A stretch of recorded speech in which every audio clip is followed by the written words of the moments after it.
the symbol of evil. We all recognize the image, the black uniform that seemed to drink the light, the silver skull that glinted coldly beneath a steel-gray sky, the Totenkopf death's head stitched over the heart of men who believed they were the keepers of order in a broken world. But what they really guarded were the gates of hell. When people see those photographs today, columns of men in black coats, lightning bolts on their collars, the skull smiling from their caps, it feels almost unreal, as if those faces belong to something ancient and mythical. Yet they were ordinary men, once clerks, farmers, students, mechanics. They were not born as monsters. They were trained into it, dressed for it, rewarded for it. And the uniform became their second skin. The Totenkopf divisions of the SS were created to guard the concentration camps: Dachau, Buchenwald, Sachsenhausen, Treblinka, Auschwitz. They called themselves soldiers.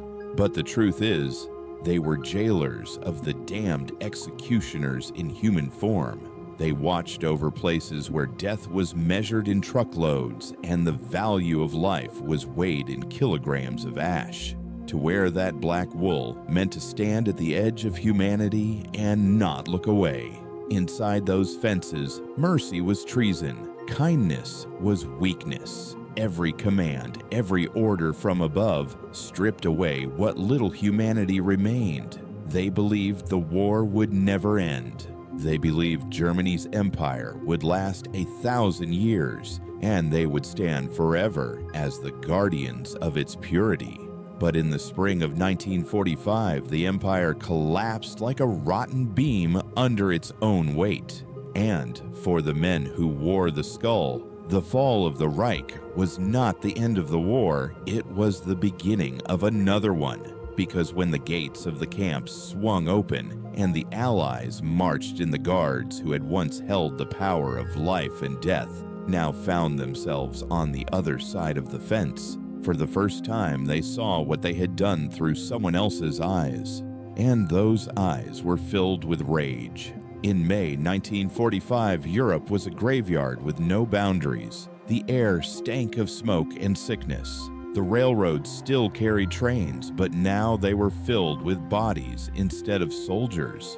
Entire towns were rubble, and the silence after the shelling was worse than the noise itself.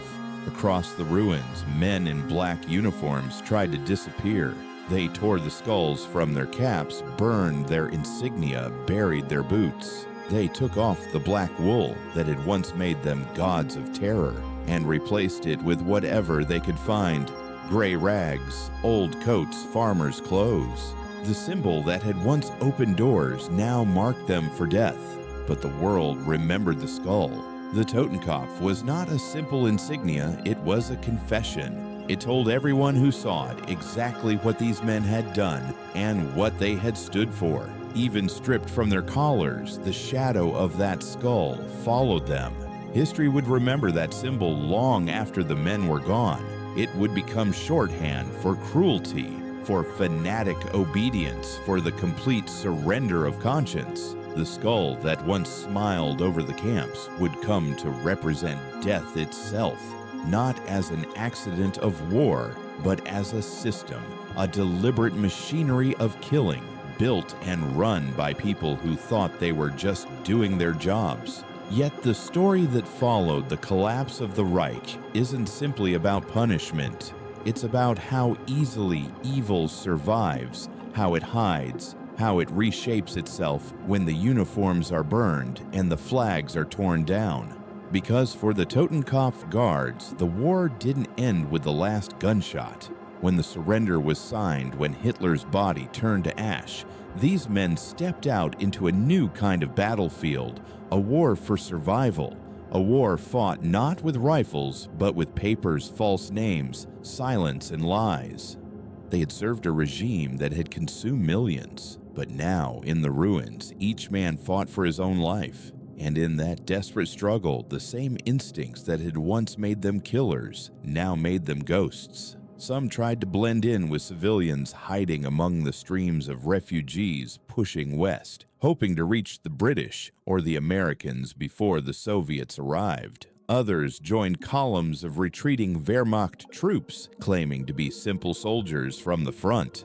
They swapped insignia, tore off ranks, forged new identities in the chaos. The line between the guilty and the lost blurred into a single endless march of broken men. The Allies knew what to look for. Under the left arm, every SS man bore a tattoo of his blood type, a small mark that could expose a lifetime of atrocities. And when the investigators came, they checked those arms first. The war had left Europe in ashes, but it had also left evidence everywhere. In abandoned offices, investigators found files that had survived the fires, rosters, orders, transport lists. And in the camps themselves, they found witnesses. Starved, skeletal, but alive men and women who could still point to faces and say names. The symbol of the skull had turned into a death sentence. For the first time, those who had lived by the logic of obedience began to fear what it meant to be recognized. But not all feared enough. Some still believed they would be protected. They told themselves they were soldiers following orders, that they had no choice. They clung to the same excuses that had justified every cruelty they committed. In the days immediately after liberation, justice came without ceremony. In Dachau, Buchenwald, and other camps, Allied soldiers confronted sights that no human should ever see: barracks stacked with corpses, ovens still warm, children staring through the smoke. In that moment, the law collapsed under the weight of emotion. Soldiers who had fought across Europe, who had seen death in every form, found something in the camps that shattered them. For some, the rage was uncontrollable. They lined up captured guards against walls and pulled the trigger. Others handed rifles to surviving prisoners and turned their backs. For 50 men at Dachau, the war ended not in a courtroom, but against a coal yard wall. It was vengeance, not justice. But for many who had seen what the skull had done, it felt like the only possible answer. When the killing stopped and the photographs began, the world looked into the eyes of the men who had built the Holocaust. And in those eyes, they saw something terrifying. Not the face of monsters, but of men who looked ordinary, almost forgettable. Men who could walk down any street and vanish into a crowd. The Totenkopf guards were not demons from another world. They were what happens when ordinary people surrender their conscience to power. That is why their story still matters. Because evil rarely announces itself, it wears a uniform, follows orders, and smiles in photographs. In the decades to come, the world would hunt these men. Some would face the gallows. Others would fade into the shadows. Some would rebuild their lives under new names, raise families, go to church, collect pensions. A few would die alone in foreign lands, whispering prayers to gods they once mocked. But before we follow them into that long pursuit, before the trials, the escapes, and the betrayals, we must stand here in the ruins of 1945 and look at the skull one last time. Because the Totenkopf is more than an emblem of death, it's a mirror. It reflects what humanity is capable of when morality is replaced by obedience, when faith turns into fanaticism, when people stop asking whether what they're doing is right and start asking only whether it's allowed. The skull does not just represent the SS. It represents the moment when men stopped being men and became instruments. And that's why this story cannot be told without beginning here with the symbol itself. The skull that once commanded fear now stands as a warning carved into the stone of history. In the years that followed, its shadow would stretch across courtrooms, across continents, across generations. It would haunt the lives of those who had worn it and of those who had survived them. But in the spring of 1945, when the Reich fell and the black uniforms vanished into the crowds, no one yet knew how long that shadow would last. No one could imagine how far it would reach. The world believed that the war was over, but for the men of the Totenkopf, the guards of the death camps, their reckoning was only beginning. In 1945, the world collapses. The end did not arrive like a victory parade. It came as a collapse, a slow implosion of a world built on lies, fear, and obedience. By the spring of 1945, the Third Reich was a dying animal. Its cities were piles of brick and smoke. Its army was scattered and starving, and its leaders were either dead drunk or delusional. Hitler hid in his bunker beneath the streets of Berlin, ranting about phantom divisions that no longer existed. The men of the SS-Totenkopf, the Death's Head units who had guarded the concentration camps, watched the empire they had served crumble into ash. The orders that came down from Berlin in those final days were simple and impossible. Erase the evidence, burn the files, destroy the camps, kill the witnesses. As the Allies closed in from every side, the Totenkopf guards carried out their last mission, not to fight for Germany, but to bury the truth. The death marches began. Tens of thousands of prisoners were forced out of the camps, driven down frozen roads with no food, no shoes, no rest. Anyone who fell behind was shot where they dropped. Along those roads, the snow turned black with blood. Villagers watched from behind their windows as skeletal figures stumbled past, followed by guards in black coats still giving orders, still believing that obedience could save them. In the camps that could not be emptied, the guards turned to fire. Documents burned in great bonfires that lit up the night. Barracks and warehouses were set ablaze. They wanted to erase everything, the evidence, the names, the faces. But there are some things that fire cannot consume.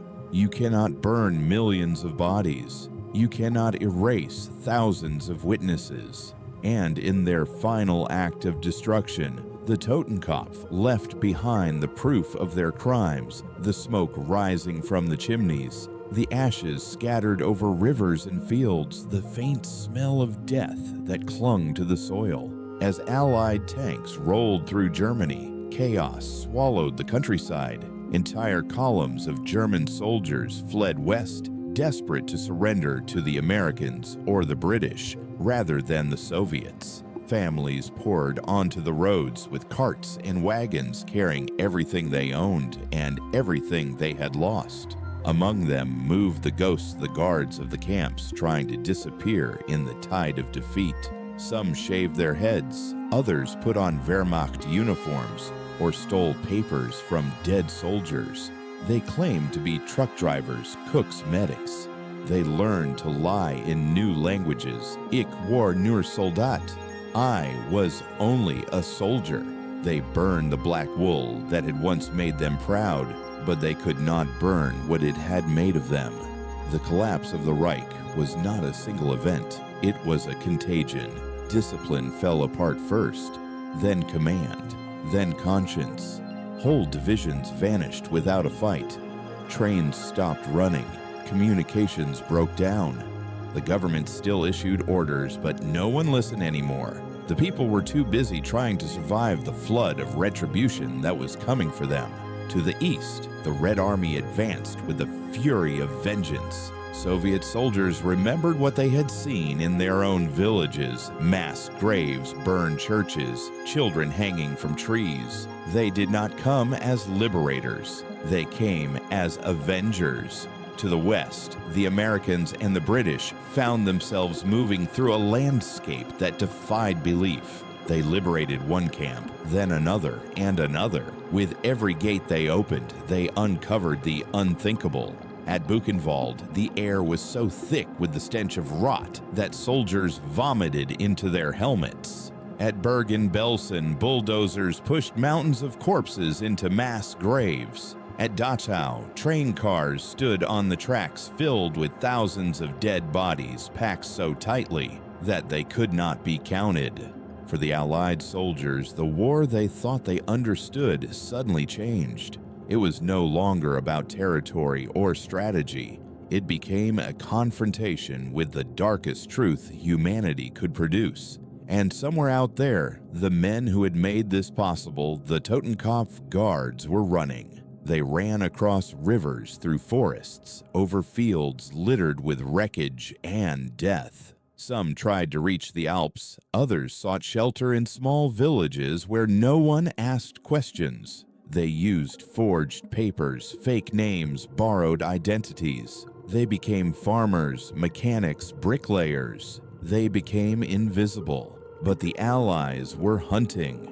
Behind the front lines, special investigation units were forming American war crimes divisions, British field security sections, Soviet NKVD teams. Their mission was clear: locate, identify, and arrest the men responsible for the camps. The work began immediately. In April 1945, investigators entered the liberated camp of Buchenwald. They found administrative files that had survived the Fires-Guard rosters, daily reports, orders signed in ink. They found survivors barely alive who could still speak, still point to faces, still say names. The hunt began not with weapons, but with paper. A name on a roster, a tattoo under the left arm, a photograph on a wall. The first arrests were almost accidental. American soldiers would stop a group of prisoners or refugees, check their arms, and find the telltale SS blood-type tattoo. In an instant, a man who had blended in with the crowd became a criminal again. For many of the Totenkopf guards, that was the moment when they realized the war was not over. It had only changed its shape. Some surrendered, hoping for leniency. Others fought to the end, choosing suicide over capture, but most simply tried to vanish. The Allied interrogators faced an impossible task. There were hundreds of camps, tens of thousands of guards, and millions of victims. Paperwork alone was overwhelming, and for every document that survived, a dozen had been burned. Even so, the machine of justice began to turn. The files collected at Buchenwald, Dachau, and Bergen-Belsen formed the foundation for the first war crimes prosecutions. Names were matched with testimonies. Witnesses gave statements. The evidence was horrifying and undeniable. The men of the Totenkopf had tried to hide behind their uniforms, but now those same uniforms condemned them. Still, not all would face justice. In the confusion of surrender, Allied priorities shifted. Germany was divided into zones of occupation. Millions of prisoners of war had to be processed, fed, and released. The world was exhausted. Everyone wanted to move on. But there was no moving on from this. Not for the survivors, and not for those who had made survival impossible. Among the ruins, whispers began to spread.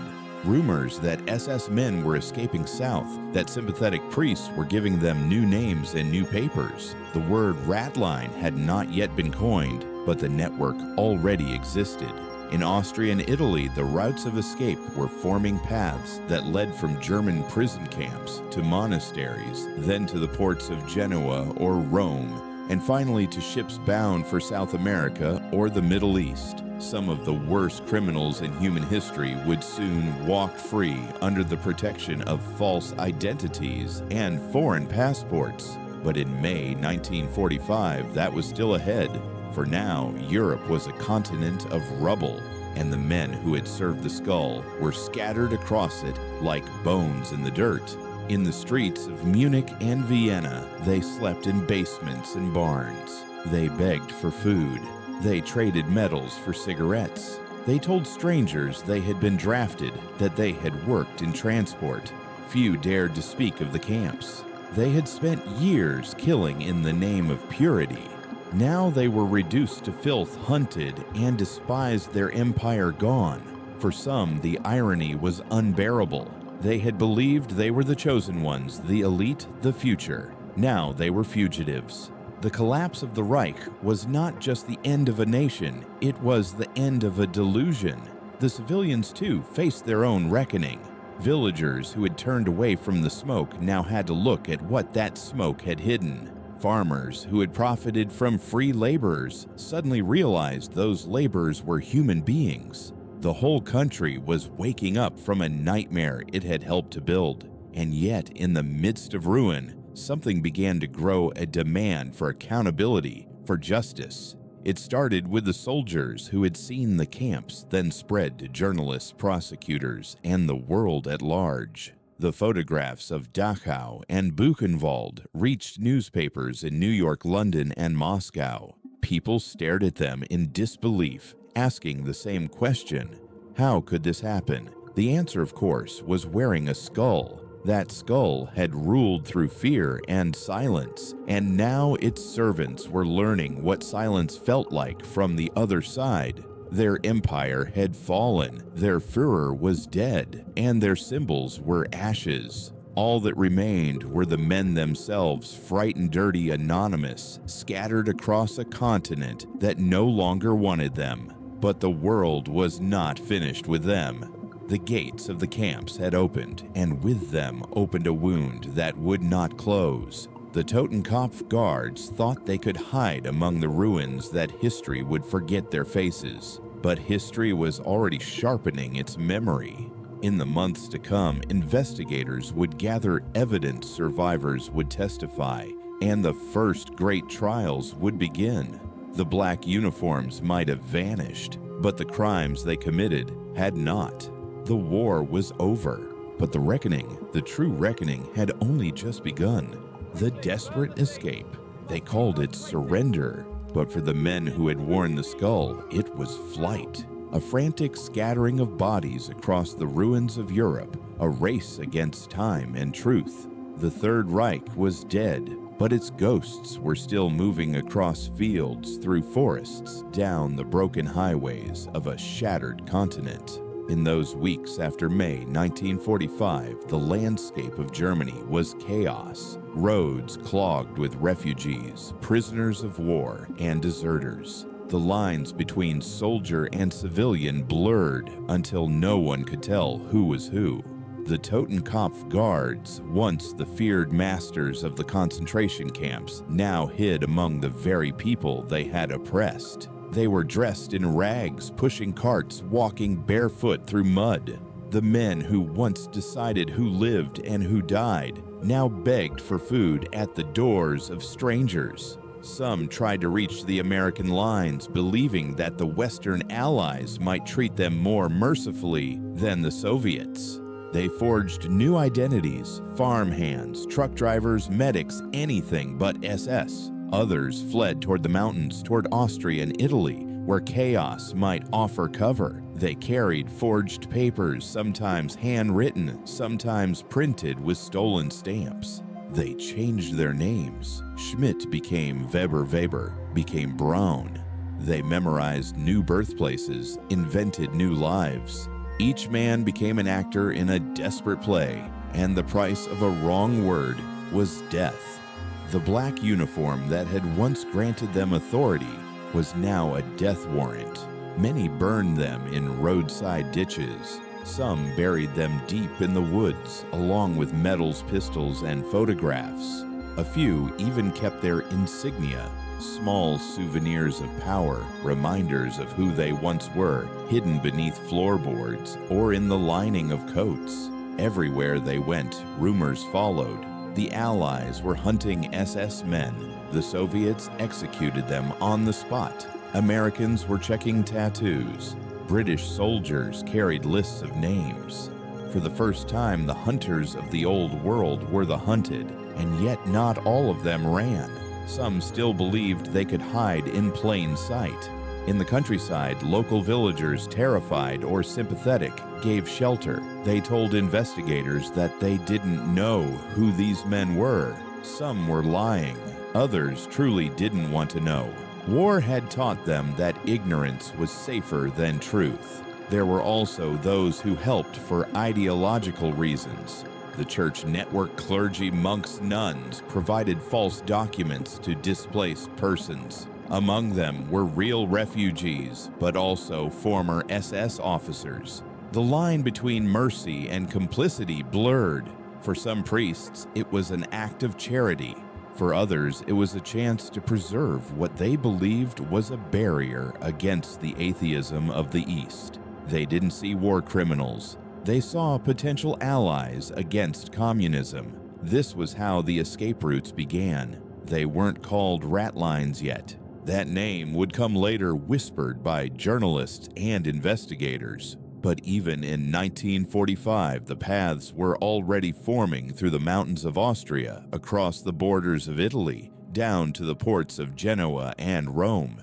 From there, ships waited. Not all would make it that far. The Allied investigators worked relentlessly. They had names, tattoos, photographs, and witnesses. They followed leads from liberated prisoners who could still describe their tormentors in chilling detail. A scar on the jaw, a limp, a certain way of shouting commands. The British set up field courts in Lübeck and Hamburg, while the Americans created holding camps where suspected SS men were screened. But there were too many prisoners, too few investigators.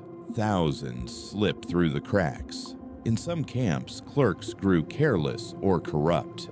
An SS guard could trade a watch or a cigarette for a forged release paper. Others simply walked out. The world was too broken to notice one more man disappearing. And so, they melted into the fog. Some found work as laborers, drivers, or carpenters under their new names. Others joined refugee columns heading south, claiming to be civilians displaced by the bombings. A few even crossed into Allied service, working as interpreters or drivers for the occupation forces standing in uniform, once again this time under a different flag. For those who reached Italy, salvation wore a collar. In Rome, sympathetic clergymen operated a quiet pipeline of escape. One of them, Bishop Alois Hudal, a known Nazi sympathizer, provided Red Cross passports and letters of recommendation to dozens of fugitives. His church became both sanctuary and station on the road to freedom. Under his guidance, some of the most notorious SS men vanished into new lives. They sailed to Syria, Argentina, Chile, and Brazil. The world they built in blood became a memory they could hide behind a new name, a new passport, a new religion. But in the summer of 1945, when the dust still hung in the air and the smoke of the burned camps drifted over Europe, the Totenkopf guards didn't yet know who would be lucky and who would be found. They lived day to day, haunted by the sound of trucks on the road, terrified of a knock on the door. Many of them shared the same nightmares, the faces of prisoners, the smell of burning, the screams. They told themselves it was all over, but every sunrise brought the same fear. For the survivors of the camps, the nightmare had ended in liberation. For the men who had run them, the nightmare had only begun. The Allies soon realized the scale of what they were facing. Tens of thousands of guards had served across hundreds of camps. How could they prosecute them all? How could they even find them? The files recovered were incomplete. Many names were written in code initials or pseudonyms, and many of the witnesses were dying from starvation and disease, even as they gave testimony. Justice, like everything else in post-war Europe, was rationed. Still, there were moments when the truth clawed its way back to the surface. A guard recognized in a refugee camp by a survivor who had memorized his face. A man who couldn't hide the faint blue tattoo under his arm. A drunken confession in a tavern. Each of these small cracks let light into the darkness. Each was a reminder that history was not finished with them. But for every capture, 10 more slipped away.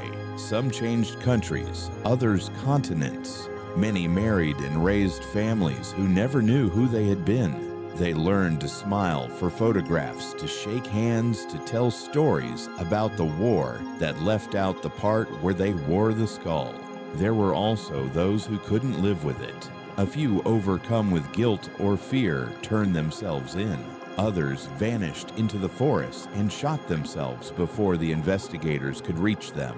Their bodies were buried in unmarked graves, their names quietly crossed off the lists. In those first chaotic months, justice was improvised.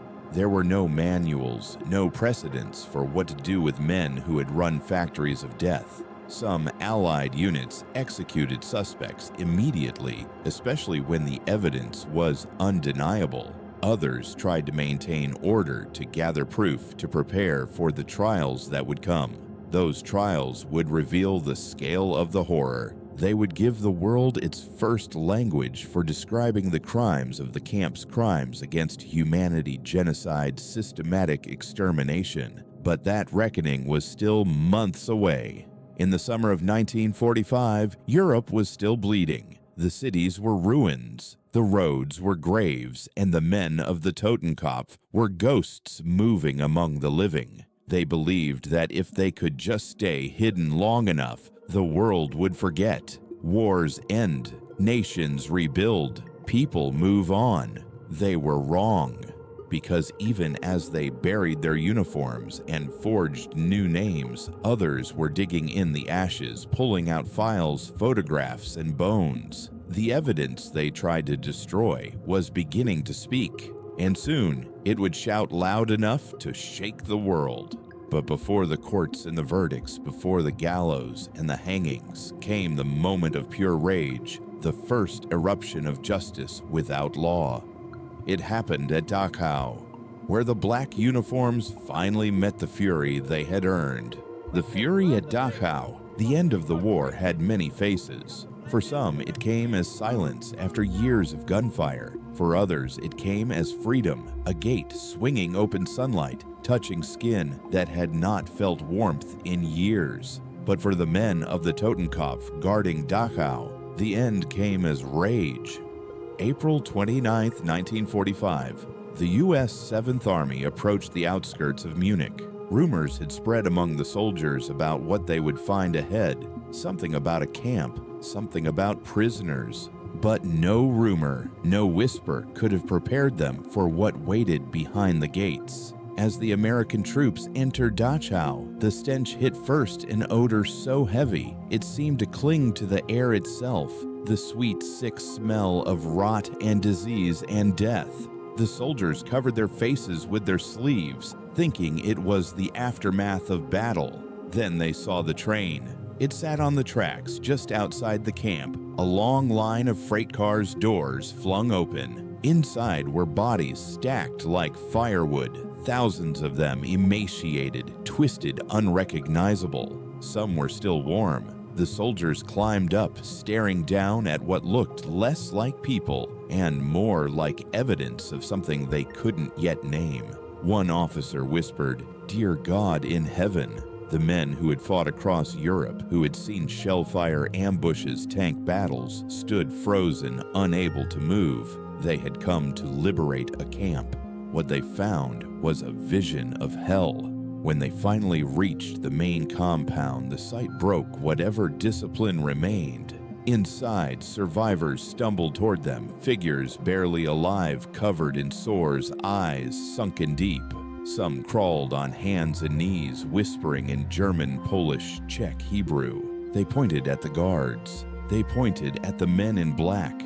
And then something inside the American soldiers snapped. The first shots rang out almost without thought. A soldier raised his rifle and fired into a group of SS guards lined up against a wall. Others joined in. The guards tried to run. Some begged. A few shouted that they had surrendered. It didn't matter. The men in black had become symbols of everything that needed to be destroyed. In the chaos, several survivors seized weapons from fallen guards and turned them on their tormentors. The American officers shouted for control, but order had vanished. For hours, gunfire echoed through the camp. By the time it stopped, more than 50 SS men were dead. The coal yard wall, where so many prisoners had been shot in the years before, now bore the marks of bullets fired in return. Justice had come raw and unrefined through the barrel of a rifle. Later, this would be called the Dachau reprisals. There would be investigations, reports, and debates about whether it was lawful or right. But on that day in that place, law felt too small for what had been done.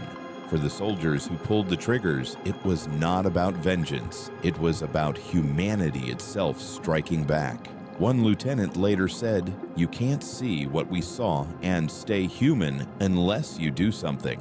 What happened at Dachau was not planned, not ordered. It was the spontaneous reaction of men confronted with the unimaginable. They had fought a war against an enemy they thought they understood, a regime of tanks, soldiers, and guns. But here, they found something far worse, an industry of death.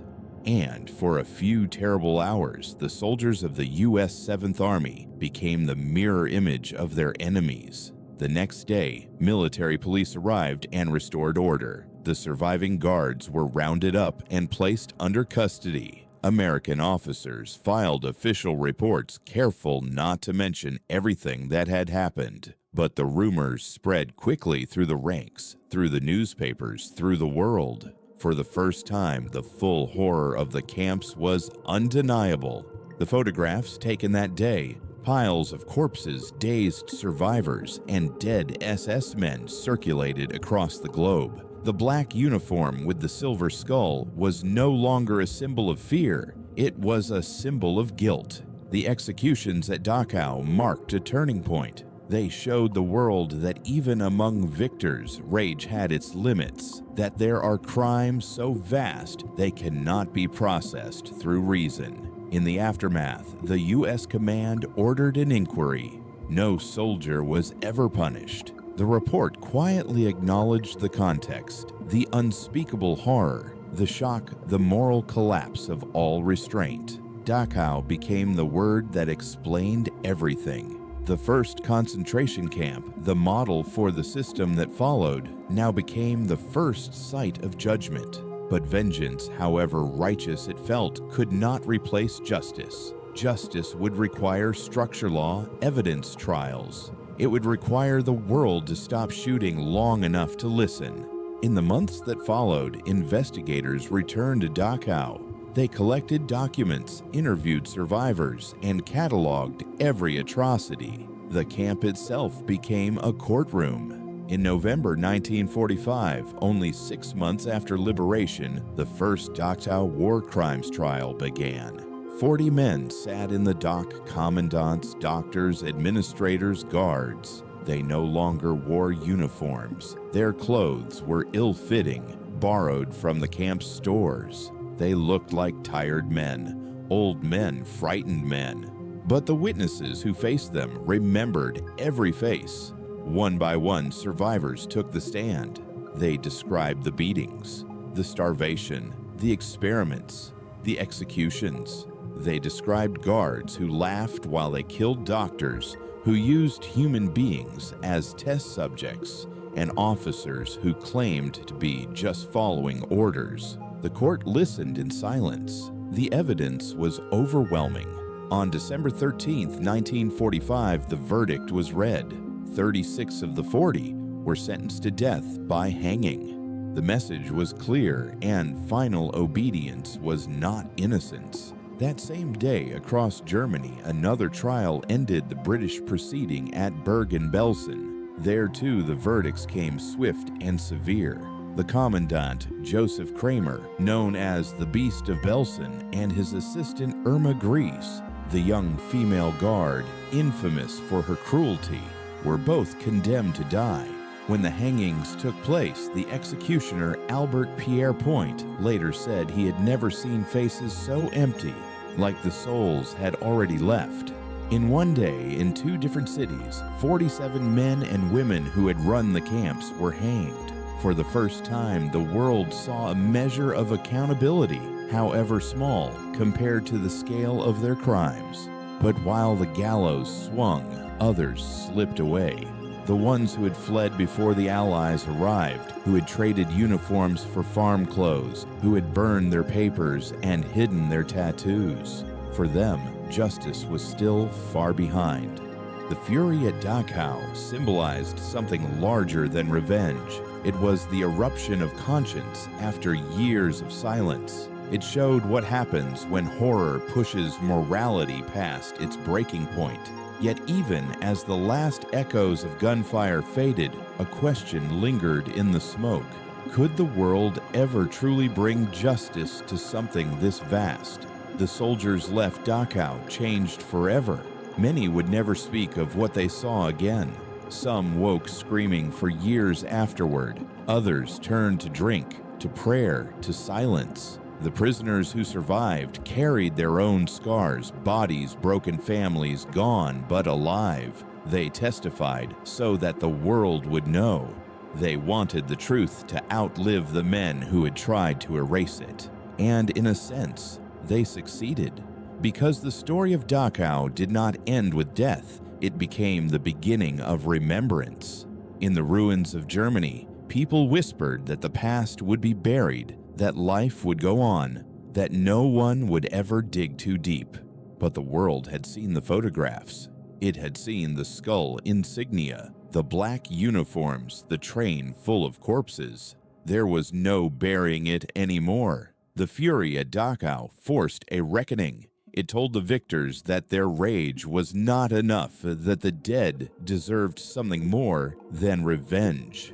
They deserved record memory testimony. From that day forward, the work of justice began, not in rage, but in documentation in law, in the slow, methodical process of holding a world accountable for what it had allowed. And so, as the bodies were buried and the smoke cleared, the next chapter began. The tribunals, the witnesses, the judges, and the realization that the war's end was not the end at all. It was only the beginning of the world's long trial with its own conscience. Justice on Trial Nuremberg and the First Reckonings. In November 1945, as the ruins of Europe still smoldered, the world gathered to do something it had never done before, to put an entire ideology on trial. The courtroom was set in Nuremberg, a city once known for the rallies of the Nazi Party, now chosen for its symbolism. The grand halls where Hitler had once declared his 1,000-year Reich would now host the judgment of its 1,000-year crimes.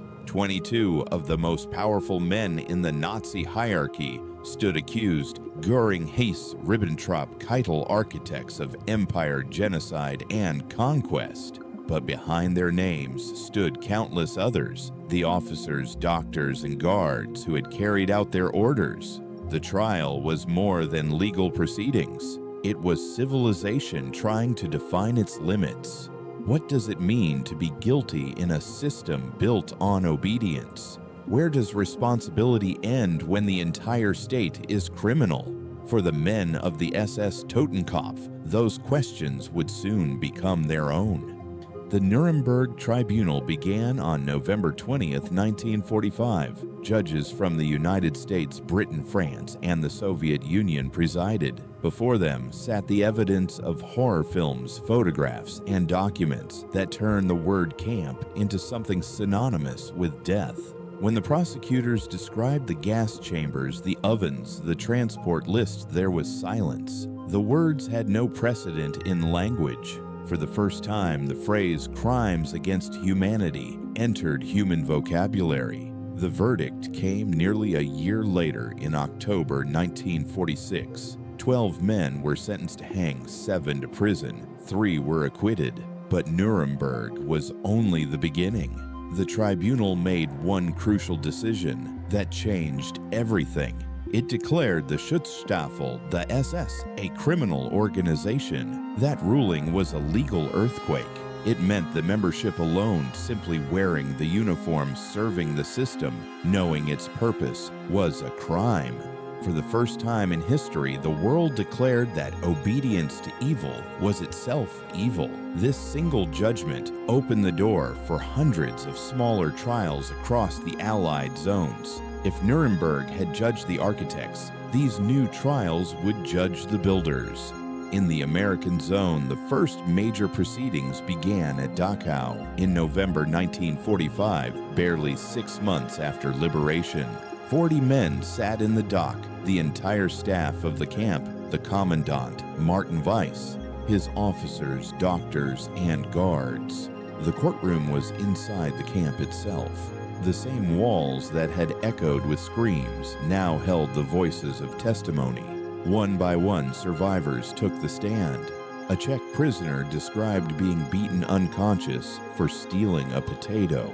A Jewish survivor recounted how guards forced prisoners to stand naked in the snow until they froze. Doctors detailed the experiments that left hundreds dead tests of poison altitude, freezing, and starvation.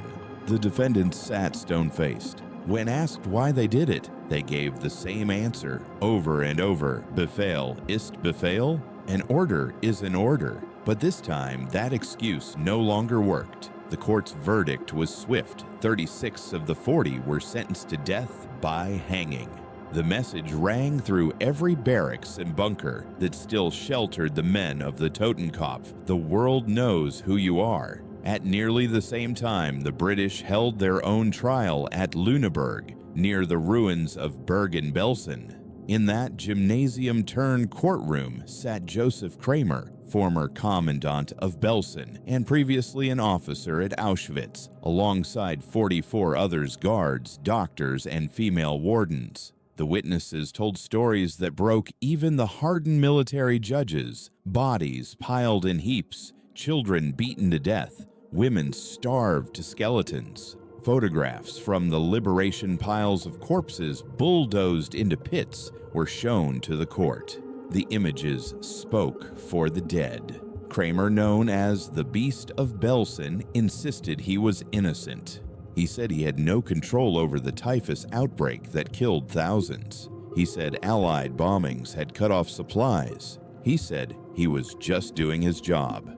The judges didn't believe him. Kramer was sentenced to death. So was his young subordinate, Irma Gries, barely 22, infamous for her cruelty, her whip, her trained dogs, her laughter as prisoners were beaten. On December 13, 1945, the same day, the Dachau verdicts were read. Both Kramer and Gries were hanged by British executioner Albert Pierrepoint. 2 different trials, 2 different cities, one shared message: there would be no mercy for the skull. For the first time since the war began, the world saw the face of justice. It was not vengeance, it was record. It was the slow, deliberate act of saying, "We saw what you did, and we will not forget it." News of the trials spread across the world. The photographs of Kramer and Gries circulated in newspapers from London to New York. The skull insignia became infamous, the mark of guilt that no disguise could hide. But beneath the surface, the scale of the problem began to show. For every guard on trial, there were hundreds still unaccounted for. For every commandant in the dock, there were dozens living under false names. The Allies faced an impossible task. Tens of thousands of SS men were in custody, and they could not all be tried. Resources were limited, witnesses were dying, political priorities were shifting. The Cold War was rising on the horizon, and Germany was needed not as a crime scene, but as a partner against communism. Justice, once burning white-hot, began to cool. In those early years, though, the trials were a light in the ruins. They gave survivors a voice, gave nations a process, gave history a record. They created words for what had happened: genocide, extermination, crimes against humanity. And those words would outlive the men who tried to deny them. The Totenkopf guards who watched from hiding read the newspaper headlines and felt a chill. Some fled further south toward Italy and Spain. Others crossed oceans using forged Red Cross papers, slipping into new lives in places where no one asked about the past. But not all could escape. The files, the rosters, the tattoos, and the witnesses were waiting. And the Allies were not done yet. By 1946, hundreds of smaller tribunals began: Auschwitz, Ravensbrück, Mauthausen, Flossenburg. Each camp became a courtroom. Each pile of ash became evidence. Each survivor became a living testimony. against the men who had once held their lives in their hands. Some of the condemned went to the gallows in silence. Others shouted Nazi slogans until the trapdoor opened. None of them denied what the world had seen. But even as justice was served, a new truth began to take shape. The system could punish only a fraction of the guilty. The machinery of death had been too vast, too efficient, too anonymous. In time, history would begin to lose interest. The headlines would fade. The trials would slow. And while some swung from the rope, others quietly rebuilt their lives. Still, for a brief moment in those courtrooms, in those verdicts, the world confronted itself. It looked into the mirror of the Totenkopf and saw what obedience without conscience can create. That confrontation would not last forever. The ashes would cool and the Cold War would come. But for now, in 1946, the world believed it had done something extraordinary. It had brought evil to trial. What it did not know was that this was only the first act, because even as the gallows were taken down somewhere in Austria, a man named Franz Stangl, the commandant of Treblinka, where nearly 1 million people had been murdered, was preparing his escape. And his story would show that the war against truth was far from over. The ones who escaped the Ratline and Franz Stangl. Not every man who served the skull met the gallows. For some, the collapse of the Reich was not the end of their crimes, but the beginning of a second life. A life built on forged names, false papers, and the silence of those who chose not to see. They called it the Ratline. It began as a whisper, an underground route winding through the ruins of Europe, where fugitives could vanish like smoke. It was not an organization, not at first, but a network of sympathy and fear. Monks, priests, old comrades, and opportunists who believed that helping the lost sons of Germany was an act of mercy. It ran through Austria, across the Alps, into the monasteries of Italy, and at its heart, in the city of Rome, it found its unlikely guardian, Bishop Alois Hudal. Hudal was a respected Catholic cleric, an Austrian who had once praised Hitler for his fight against communism. After the war, he saw himself as a man of compassion, extending a hand to displaced persons. In truth, he became the architect of escape. Using church resources, Hudal secured Red Cross travel documents and new identities for hundreds of men soldiers, SS officers, and war criminals. Among them was one of the most efficient killers of the Nazi system, Franz Stangl. Stangl had been the commandant of Sobibor and later Treblinka, two of the deadliest extermination camps in occupied Poland. Under his watch, nearly 1 million people were murdered. He was not a sadist or a maniac in the traditional sense. He was worse. He was efficient. He treated death as administration, genocide as logistics. When the war ended, Stangl was arrested by the Americans in 1945. Ironically, his first capture had nothing to do with his role in the camps. He was detained for his involvement in the Nazi euthanasia program, killing the disabled, the ill, and the unfit. At that time, the Allies didn't yet realize who he truly was. He sat in a prisoner of war camp in Linz, Austria, waiting to be processed. And then one day, he simply walked out. In the chaos of 1947, with thousands of prisoners moving between camps, paperwork was disorganized. Guards were tired, undertrained, and overwhelmed. Stangl took advantage of the confusion. He found forged papers, borrowed a uniform, and disappeared into the flow of refugees heading south. His first stop was Italy. There he found refuge in a monastery, one of many that quietly helped former soldiers find passage to safety. With Hudal's assistance, he was given a false identity under the name Franz Suchamel. Soon after, he was provided with a Red Cross passport bearing a new name, Franz Suchamel Engineer. In 1948, he boarded a ship bound for Syria. Damascus became a sanctuary for more than just Stangl. It was a gathering point for fugitives from the Reich, engineers, doctors, officers, men who traded their skills for protection.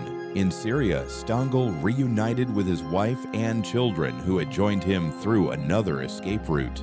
For 3 years, he lived quietly working as a mechanic, attending church, speaking little about his past. But the Middle East was restless and the political winds shifted. By 1951, Stangl decided to move again, this time to Brazil. He arrived in São Paulo with his family, carrying nothing but a suitcase and a new identity. He found work at the Volkswagen factory, blending into the rhythm of ordinary life. His colleagues described him as polite, hard-working, disciplined, a family man who loved his children and never spoke of the war. For 16 years, he lived like a ghost. He went to church on Sundays, attended birthday parties, watched soccer with his neighbors. He was no longer the commandant of Treblinka. He was just another immigrant, a quiet Austrian who had left the war behind. But history does not forget even when the world tries to. In Vienna, a man named Simon Wiesenthal had devoted his life to hunting those who had escaped justice. He was not a soldier or a policeman. He was an architect, a Holocaust survivor who had turned his skill for precision into a weapon of memory. His office was filled with files, photographs, and maps, each one representing a life taken or a killer unpunished. Wiesenthal had heard of Stangl's escape for years. The trail was cold, the evidence thin, but he refused to let it die. He followed rumors across continents, letter sightings, whispers in displaced person camps. Each clue brought him closer. In 1967, he received a tip a man named Franz Stangl was working at the Volkswagen plant in Brazil. Wiesenthal checked the records. The description fit, the age fit, even the accent fit. He contacted the German authorities immediately. It took months of quiet diplomacy between West Germany and Brazil, but in 1967, the Brazilian police arrived at Stangl's home.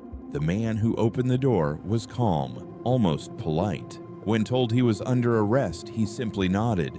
Yes, he said, "I know why you're here." Stangl was extradited to West Germany in June 1967. His trial began 3 years later in 1970 in the city of Düsseldorf. The charge co-responsibility for the murder of 900,000 human beings. The courtroom was packed. Survivors came from across Europe to testify. They described the trains, the selection ramps, the gas chambers. One witness, trembling, pointed to Stangl and said, "He stood there in his white uniform. He looked at us like we were nothing." Stangl listened quietly, showing little emotion. When asked whether he felt guilty, he replied, "My conscience is clear about what I did myself. My job was to keep order. My job was to keep the trains running on time." Those words sealed his fate. He was sentenced to life imprisonment, 19 hours after a final interview with journalist Gita Sereni, where he admitted at last that he had spent his whole life suppressing the truth. Franz Stangl died of heart failure in his prison cell on June 28, 1971. 22 years after the war, justice had finally found him. But for every Stangl caught, there were 10 more who were not. The Ratline had been too efficient, its roots too deep. It was not just priests and sympathizers who made it work. Governments turned a blind eye.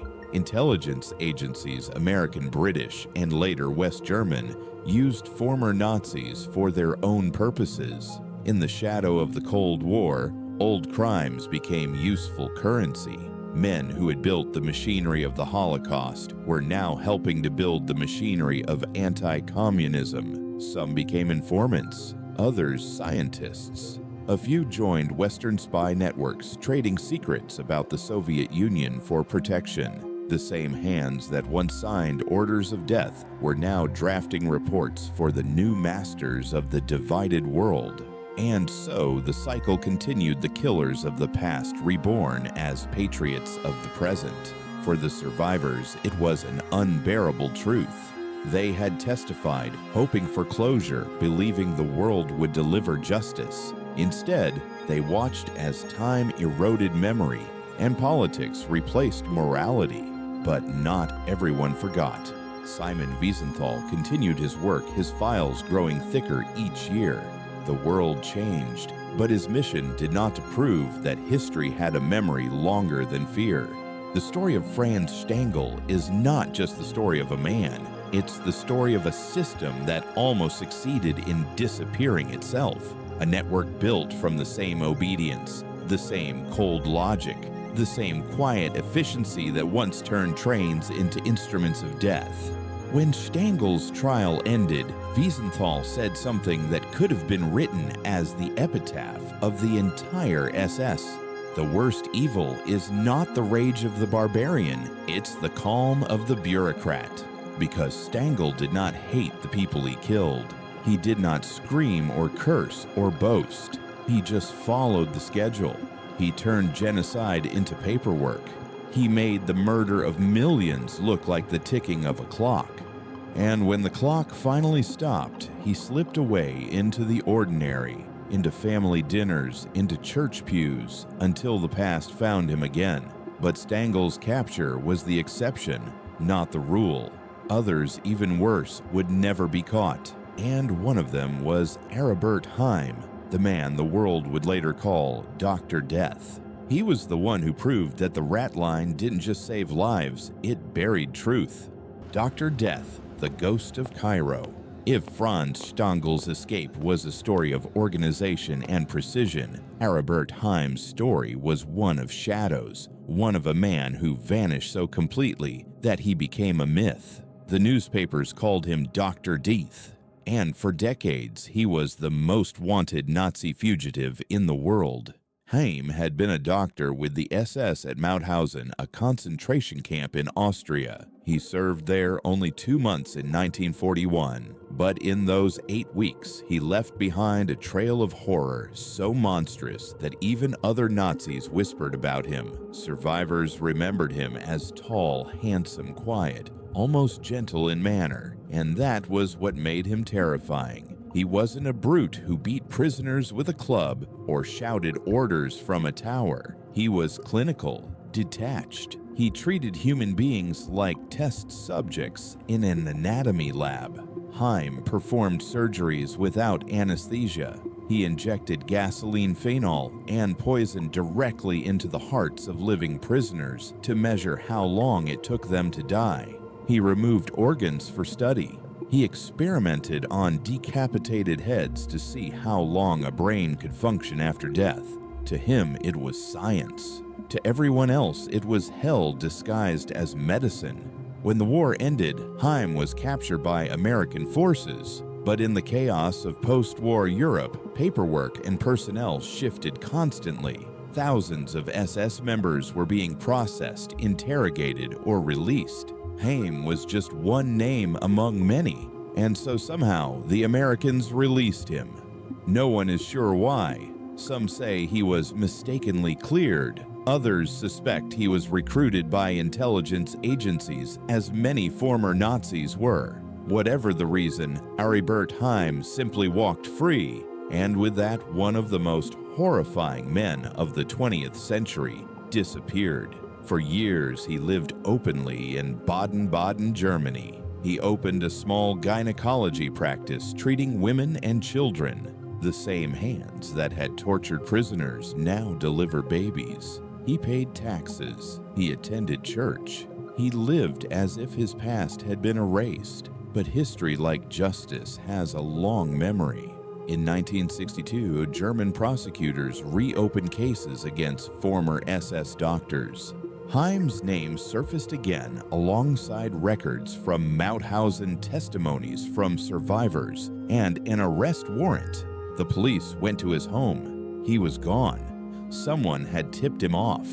From that moment, Aribert Heim became a ghost. He was sighted in Spain and Chile in South America. Journalists, bounty hunters, and Nazi hunters followed rumors from continent to continent. Every few years, a photograph or a letter surfaced a man in his 50s or 60s resembling him. Always a step ahead, the Simon Wiesenthal Center placed him at the top of its most wanted list. They offered a massive reward for information leading to his capture, but Heim was gone, swallowed by the silence he had once imposed on others. For decades, nothing. Then in 2009, 64 years after the war ended, a story broke that stunned the world. A team from the New York Times and a German television station traveled to Cairo, Egypt, following a lead. In a small hotel room, dusty and unused, they found a briefcase filled with documents, letters, photographs, medical papers, all belonging to a man named Tarek Hussein Farid. Inside was Heim's handwriting, his signature, and even a receipt for rent paid to the same hotel where he had apparently lived for years. The story unfolded like a ghost's confession. After fleeing Germany, Heim had reached Spain, then Morocco, and finally Egypt. There, under the name Tarek Hussein Farid, he lived quietly converting to Islam and attending prayers at a local mosque. Neighbors described him as a kind old man, polite, educated, who spoke softly and helped sick children. No one knew that behind the gentle face was the doctor of Mauthausen. Heim had lived like that for decades, teaching himself Arabic, keeping his distance, always cautious. According to his son, who later confirmed the story, Heim died of intestinal cancer in Cairo in 1992. He was 78 years old. There was no trial, no sentence, no grave. His body was never found. Only the briefcase remained a box of papers and photographs that proved his life had not been erased, only hidden. The revelation shattered what people thought they knew about post-war justice. For years, the world had assumed Heim was dead or living under protection. Now it turned out he had lived freely without punishment under the sun of another country, while his victims lay in unmarked graves. To many, it was the ultimate insult. The doctor who had tortured Jews and Roma in the name of racial purity died peacefully as a Muslim convert in Cairo, buried without a trace. But the truth was more complex and more haunting. Heim had not lived comfortably. He lived in constant fear, never leaving a paper trail, never staying long in one place. He avoided hospitals, trusting no one with his real name. Even as he prayed 5 times a day, he knew that somewhere someone was still looking for him. He had escaped the courts, but not the conscience of history. In Germany, when news of Heim's death surfaced, the courts had no choice but to close the case. In 2012, a German judge officially declared him dead. The file was sealed, the hunt ended, but for many survivors, that declaration felt hollow. One former prisoner from Mauthausen said bitterly, "He died free while my family died screaming." That one sentence summarized everything the post-war world had struggled with for decades. Justice delayed, justice denied. The story of Aribert Heim symbolized the failure of the world to fully reckon with the crimes of the Holocaust. He was proof that evil can adapt, can blend in, can grow old quietly while history moves on. His ability to disappear for nearly half a century showed how easily the machinery of bureaucracy could be manipulated. The same bureaucracy that had once enabled mass murder now enabled escape. Heim's ghost hung over the efforts of every Nazi hunter who came after. For Simon Wiesenthal, who died in 2005, Heim was the one that got away, the unfinished case that haunted him to his final breath. The Ratline had hidden Heim for 40 years, but time itself finally caught him. He died an old man alone, surrounded by the papers of his fake life, a man who had changed his name, his language, his religion, but never his soul. When journalists found his belongings, they also found one book on his bedside table, a German Bible with his original name written faintly inside the cover. It was as if he had wanted to be remembered after all, not as Tarek, but as Aribert Heim. Perhaps in his final moments, he realized that no alias could save him from himself. In the end, Dr. Death became something more than a fugitive. He became a symbol of everything history tried to forget and couldn't. He was the living reminder that justice, no matter how delayed, can never be replaced by time. When his story finally came to light, people around the world asked the same question they had asked for 60 years. How many more like him were still out there? And the answer was uncomfortable too many. Too many who had lived long enough to see their grandchildren grow too many who had died in bed rather than on a rope. The world had hunted the monsters it could find, but it could not find them all. And as the decades passed, the appetite for justice faded. The Cold War had come. The West needed allies more than it needed memory. The story of Aribert Heim, the ghost of Cairo, was the story of what happens when the world decides it has punished enough. But conscience is not a courtroom, and history never closes its files. When the world changed, the Cold War and the culture of forgetting, history has a way of growing tired. After the fires go out, after the trials end and the photographs fade, people start to rebuild. They tell themselves it's time to move on. That's what happened in Germany after 1949, when the ashes of the Reich gave way to the Federal Republic of Germany, and the world, weary from war, found a new enemy to fear. That enemy was no longer the men who had worn the skull. It was the men who carried the hammer and the sickle. The Cold War began not with gunfire, but with silence, the kind of silence that buries unfinished business. The West needed West Germany. The Soviets were expanding. Eastern Europe was locked behind the Iron Curtain. Berlin was divided, and the Western Allies suddenly needed their former enemy to be strong, stable, and loyal. And so justice took a back seat to strategy. In the late 1940s and early 1950s, the tone changed. The Allied tribunals slowed. The hangings stopped. The headlines faded. Instead of prosecutors, bureaucrats took over men with files and checklists who were told that denazification had to be practical, not moral. Tens of thousands of former Nazis, including members of the SS, were quietly released from internment camps. Some were granted amnesty. Others simply walked free because there weren't enough judges to process their cases. The legal term Befehlsnotstand, necessity of following orders which had been rejected at Nuremberg, now began to reappear in German courts. Following orders which once condemned a man now began to excuse him.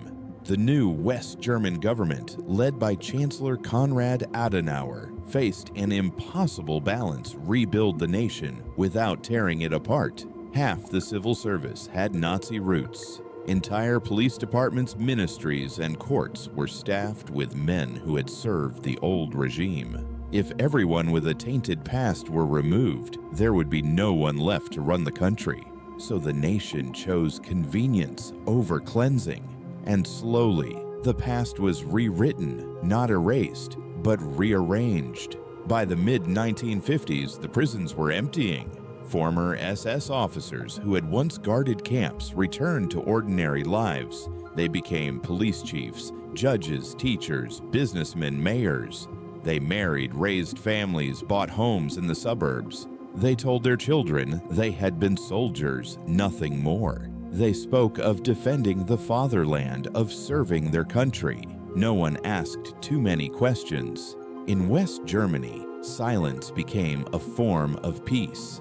In East Germany, propaganda turned guilt into weapon, claiming that all Nazis lived in the West, while the East was pure. Between the two, memory fractured like the country itself. The Holocaust was not yet a word spoken in living rooms. It was a wound covered by the bandages of denial. The change was not only political, it was personal. Ordinary Germans exhausted by war and guilt wanted normalcy. They wanted to believe that evil had been the work of a few madmen, not a nation. The trials had shown them the architects, the commandants, the monsters. But what about the clerk who typed the orders? The station master who waved the trains through the guard, who kept watch while others died? Those men lived among them, now neighbors, co-workers, even friends. To condemn them meant condemning everyone. And so silence became collective survival. In this new world, men like Aribert Heim and Franz Stangl benefited from more than just the Ratline. They benefited from forgetfulness itself. The political will to hunt them evaporated. The files were shelved. The witnesses grew old. The prosecutors were told to focus on the future. In 1951, the Allied Control Council, which had overseen Nazi prosecutions, dissolved. Responsibility for pursuing war crimes shifted to German courts, now run by men who had once enforced Nazi law. Predictably, the momentum slowed. The message was clear: the war was over, and Germany was needed alive, not ashamed. Meanwhile, across the ocean, the United States was drafting new alliances. Former Nazi scientists, intelligence officers, and military experts were quietly recruited through programs like Operation Paperclip. Men who had built rockets for Hitler were now building them for NASA. Men who had hunted partisans in Eastern Europe were now advising the CIA on Soviet tactics. The world had redrawn its lines of good and evil, and in that redrawing, the past became negotiable. For the survivors of the camps, this was betrayal in slow motion. They had testified, believing justice meant something eternal. Now, as they read the newspapers, they saw their tormentors working respectable jobs, attending public ceremonies, collecting pensions from the same government that had once paid them to kill. It was not denial that hurt most. It was indifference. In 1955, a quiet but powerful shift took place. West Germany passed a series of amnesty laws for lesser war crimes. Tens of thousands of former SS members convicted of minor offenses were released early or had their records expunged. The phrase "time to move forward" echoed through parliament halls and newspapers. But forward to where, for some, it meant economic recovery. The Wirtschaftswunder, the economic miracle. For others, it meant moral paralysis. The streets of Frankfurt and Munich filled with new cars and neon lights. Factories roared, families rebuilt their homes. But under the hum of prosperity was a silence older than any rebuilding could erase. And yet history is stubborn. It waits in archives and memories in the photographs that children find in their grandparents' attics.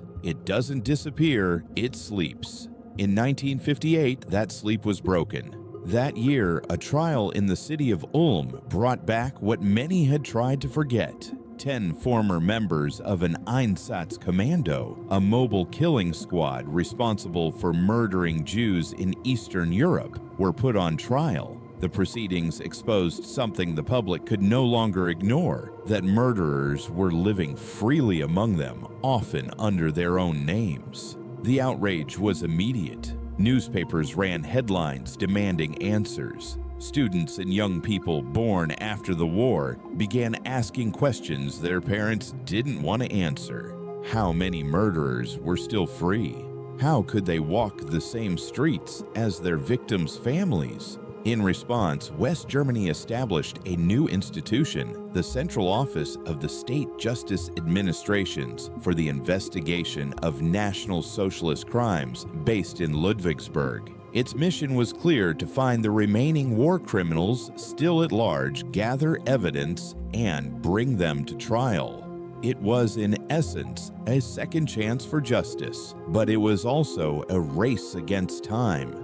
By 1958, most of the perpetrators were in their 50s or 60s. Witnesses were dying, memories were fading, documents had been destroyed, and political interest was thin. Even so, the office began its work, methodical and relentless. It would take 5 years before its efforts bore fruit, But when it did, the result was explosive. In 1963, the Frankfurt Auschwitz trials began. For the first time, post-war Germany would judge its own citizens for crimes committed in the name of the Reich. The world would once again see the faces of the men who had worn the skull. And this time, they would not be judged by foreigners, but by the nation that had once followed them. The silence was about to break, and with it, the long, painful awakening of a country that had tried too hard to forget. The Frankfurt trials, Germany faces its own past. 18 years after the war's end, the world's attention turned once again to Germany. Not to the battlefields, not to the ashes of the camps, but to a courtroom in Frankfurt am Main, where a nation would finally be forced to look into the mirror it had avoided for almost 2 decades. It was December 1963. The first Frankfurt Auschwitz trial began, and with it, Germany's long-suppressed ghosts rose to speak. The courtroom was stark and quiet, filled with reporter survivors and men who had once stood at the gates of hell and called it duty. 22 former SS personnel who had served at Auschwitz now faced trial, not before Allied judges, but before their own countrymen. They were guards, doctors, clerks, and administrators. None were famous. None were high-ranking.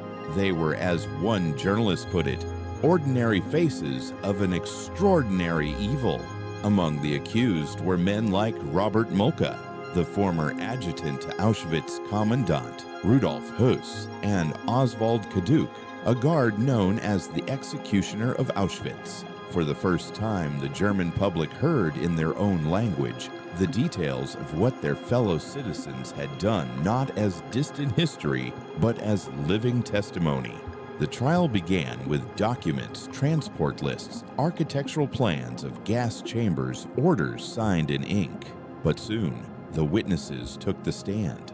They came from Israel, Poland, France, Czechoslovakia, from every corner of the world where the dead had left survivors. They were men and women now in their 40s or 50s, faces lined with time and memory. They stood before the court and relived the unthinkable.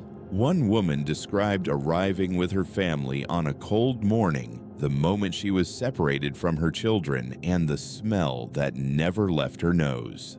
A man told of standing guard over a pit where infants were shot and burned. Another recalled seeing Kaduk pour gasoline over prisoners and set them alight. Each testimony was a fragment of a nightmare pieced back together in daylight. And for the German audience, many of whom had never spoken openly about the Holocaust, the words hit like a blow. Students fainted during the proceedings. Reporters wept. Some of the accused sat motionless, others smirked, others trembled. When one defendant was asked whether he had known that the gas chambers killed people, he replied calmly, "Of course. But it wasn't my decision.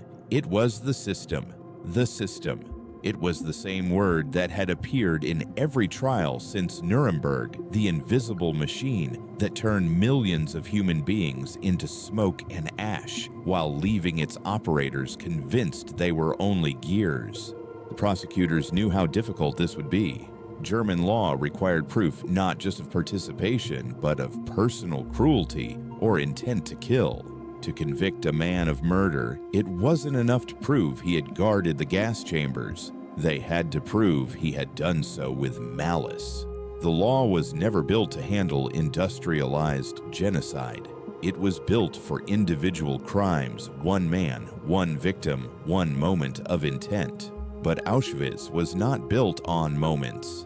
It was built on process. That legal gap became the defense's shield. Many of the accused claimed they were only following orders, that they feared execution if they disobeyed. Others insisted they had worked only in administrative roles, pushing papers, not people. The prosecutors countered with a simple argument: the machine cannot run without its parts. And when the machine is murder, every part is guilty.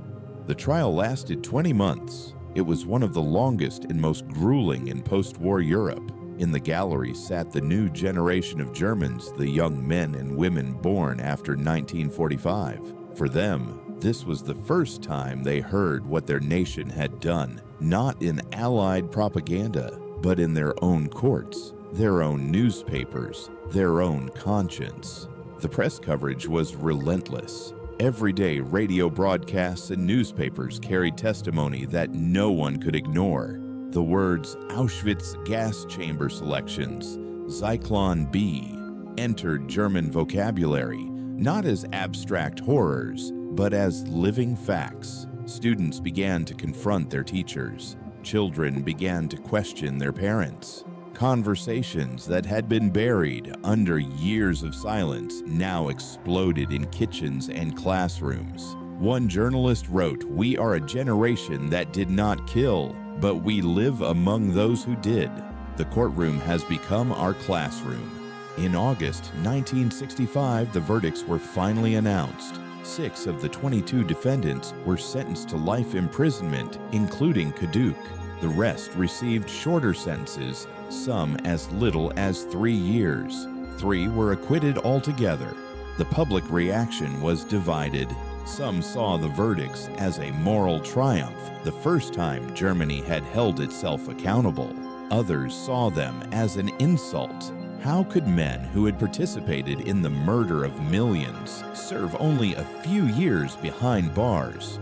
For survivors, it was a bitter victory. Justice had arrived, but it had arrived diluted, filtered through bureaucracy and fear of national shame. Still, the Frankfurt Auschwitz trials marked a turning point in history. They forced Germany to remember. They broke the long silence that had settled after 1945. For the first time, television and newspapers showed the faces of perpetrators and survivors side by side. The contrast was unbearable. One group haunted by memory, the other hollowed by denial. The trials revealed a truth deeper than law could express, that evil does not require hatred. It only requires indifference. The impact rippled far beyond the courtroom. In universities, students began organizing discussions about Nazi crimes. In art and literature, a new wave of films, plays, and books emerged. Works like The Investigation by Peter Weiss, a stage play built entirely from the transcripts of the Frankfurt trials. In politics, the younger generation demanded transparency. They wanted to know how many judges, professors, and politicians had once worn the swastika. Their parents had rebuilt the nation. Now the children wanted to rebuild its soul. The trials also rekindled international interest in war crimes. Prosecutors reopened dormant cases. Files were dusted off. Witnesses were sought again. The momentum returned, if only briefly. But time remained the enemy. Every year, more witnesses died. Every year, more perpetrators slipped away, protected by old age illness or the simple decay of memory. The Frankfurt proceedings proved that Germany could face its past, but also that it had waited too long. The law was never meant to handle moral catastrophes this vast. The world had built a courtroom for men, not for monsters born of systems.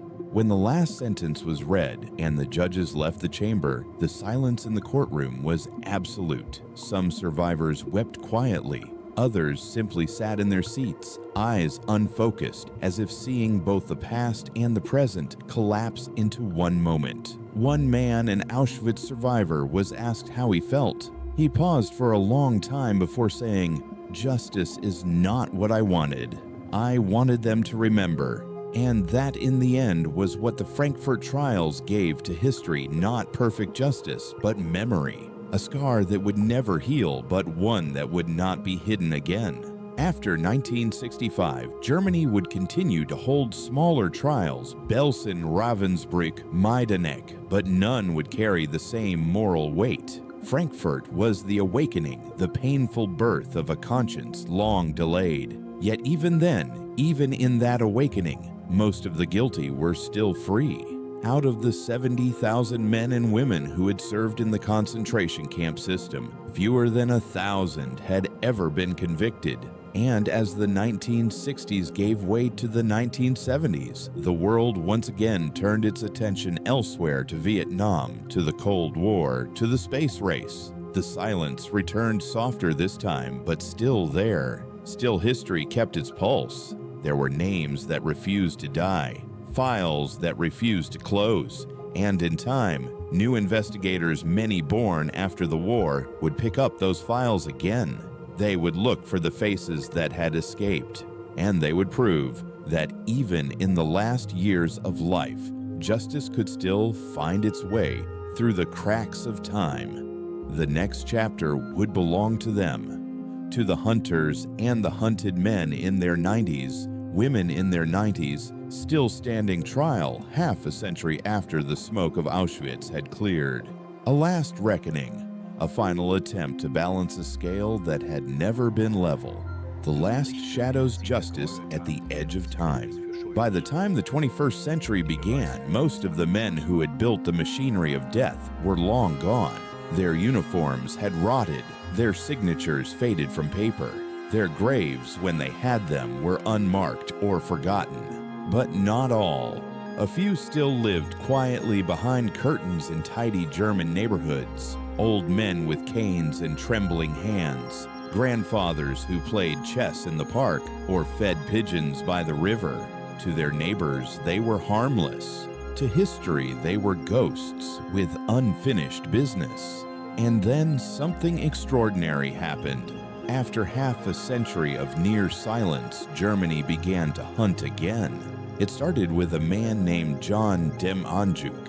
In 2011, he was 91 years old. A frail grandfather living in Germany, he needed help walking into the courtroom.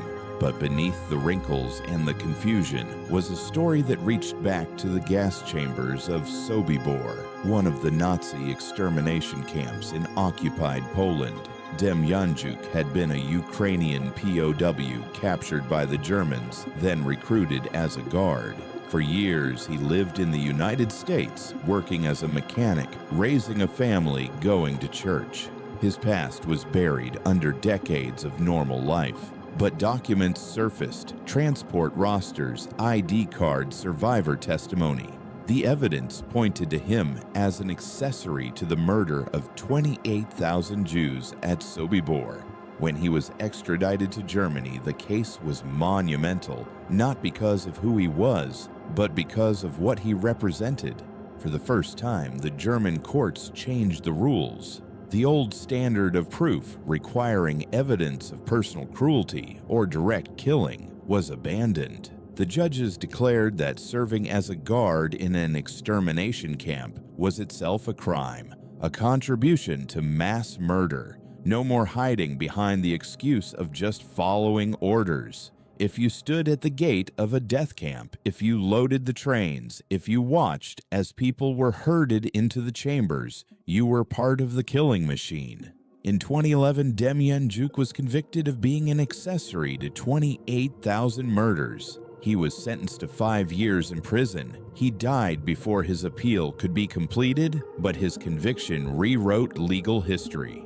That ruling reopened doors that had been closed for half a century. Suddenly, prosecutors across Germany began looking again. Files that had gathered dust since the 1960s were pulled from the shelves. Names were rechecked. Survivors, those few who still lived, were contacted once more. In the years that followed, the world watched as justice arrived for the last time, slowly, almost tenderly, at the doorsteps of men and women who thought they had escaped it forever. There was Oscar Groening, the bookkeeper of Auschwitz, who had spent his post-war life working in a bank, raising children, living peacefully. He was 94 when he was convicted in 2015 as an accessory to 300,000 murders. His job during the war had been to count the money and possessions stolen from prisoners arriving on the trains. He never touched a gun. He never struck a blow. But the court ruled that even that was part of the crime. There was Bruno Day, a guard at the Stutthof camp who stood trial in 2020 at the age of 93. He used a Walker-wore headphones to hear the proceedings and wept as survivors described the deaths of their families. He was found guilty of aiding in the murder of 232 people. His sentence was suspended. He was too old and too frail to serve time, but the conviction mattered. And there was Irmgard Furkner, a secretary at Stutthof, who had typed execution orders when she was 19. In 2022, at 97, she became one of the last people ever tried for Nazi war crimes. She tried to flee before her trial began, sneaking out of her nursing home, but was caught hours later. In court, she said she regretted nothing but her youth. She too was found guilty. To some, these trials felt symbolic, too late, too small, too fragile. To others, they were sacred acts of remembrance, because justice delayed is still justice named. Each case forced the world to remember that the Holocaust was not an abstract event in the distant past. It was a human act carried out by human hands, and those hands still trembled somewhere on earth. Every verdict, every confession, every name read aloud in those last courtrooms became another refusal to let forgetting win. But the numbers remained sobering. Of the estimated 70,000 people who had worked in the concentration camp system, fewer than 1,000 were ever convicted.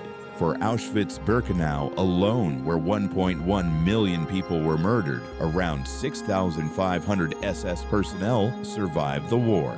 Of those, fewer than 50 were ever sentenced in a German court. 6,500 perpetrators, 50 convictions. That was the final ledger of justice. The rest went home, collected pensions, attended reunions, and died surrounded by family. Some were even honored in their communities. Their pasts, like the ashes they once shoveled, had been scattered, untraceable. In 1958, when the Ludwigsburg office was founded to investigate Nazi crimes, it carried a promise that Germany would never stop seeking the truth. 60 years later, the files finally closed. The prosecutors retired. The last witnesses died. The office still exists today, but its work is almost ceremonial, a keeper of archives, not a hunter of men. The last living suspects are in their late 90s. Soon, there will be none left to question. No more trials, no more verdicts, only memory. In that sense, the story of the SS-Totenkopf guards ends where it began with the skull. The silver skull that once gleamed on black collars, symbol of power and death, now sits in museums behind glass. Children stare at it and ask their parents what it means, and their parents struggle for words. Because the truth is heavier than the symbol. It is the knowledge that ordinary men and women wore that skull not out of madness, but out of duty. They obeyed, they organized, they believed, and they built a system so vast that even 70 years later, the world still hasn't found all its victims or all its perpetrators. In the end, justice was not a moment. It was a long, uneven road, a road paved with documents, photographs, confessions, and graves. It did not end in triumph. It ended in exhaustion. But still it mattered, because even the smallest act of truth keeps history alive. A trial in a quiet German courtroom, a name read into the record, a sentence passed against a trembling 90-year-old. Each one is a reminder that what happened cannot be erased by time, excuses, or death. There is a photograph taken in 1945 after the liberation of Dachau. It shows a wall marked with bullet holes, the shadows of bodies still faint against the stone. That wall stands to this day. Tourists walk past it in silence. Birds nest in the cracks. Children ask questions their grandparents never did. And that, perhaps, is the real justice, not the ropes or the verdicts, but the memory that refuses to disappear. Because the skull remains, not as a symbol of fear, but as a warning carved into history that evil does not end when the guns go silent. It hides in paperwork. It whispers in obedience. It wears the face of an ordinary man. The story of the SS-Totenkopf guards is not just about guilt. It's about the fragility of conscience, the ease with which a person can surrender it, the difficulty of getting it back. For some, justice came too late. For others, it never came at all. But for the world, their story is the eternal lesson that memory is the only weapon strong enough to outlast the silence. Because as long as the world remembers the skull, as long as someone still speaks the names of those who died in its shadow, the men who wore it will never truly be free.